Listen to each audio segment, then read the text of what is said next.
Oxford is considering a move to ban all outdoor activities to protect people from Triple E. Town leaders will vote on that tonight, and they're especially concerned because an Oxford resident was the first person to contract Triple E in the state this year. So Oxford and 3 other towns right here, those that you see in that dark brown, are at critical risk for Triple E. WBZ's Tiffany Chan is live in Oxford for us. And Tiffany, a lot of people think banning outdoor activities goes too far.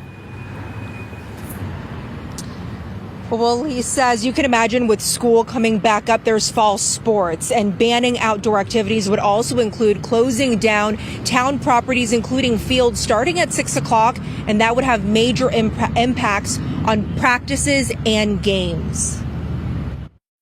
It's just not the right thing to do. A big debate in the small town of Oxford, where the state saw its first human case of Triple E this year. The Board of Health is considering a 6 o'clock curfew on town properties to reduce the risk of new infections. We don't want to see another human case of Triple E this year.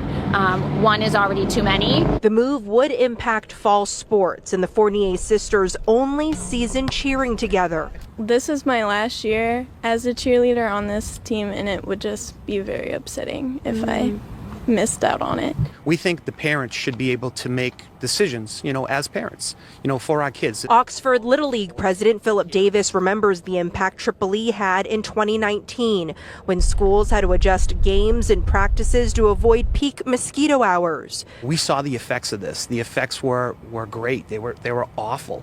The kids weren't outside. They weren't being active. Massachusetts saw a dozen Triple E infections in 2019. Half of those patients died from the mosquito-borne illness.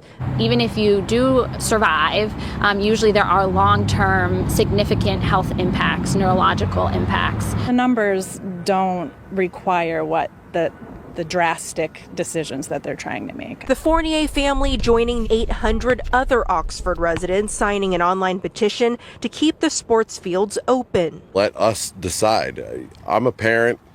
I coach my son, and yes, if things happen, I could take precautions. Put on bug spray and have long sleeves and pants on. And you think that's enough? Yeah. The Oxford Board of Health is still weighing the options. We have a human case in our immediate area, and so it can happen.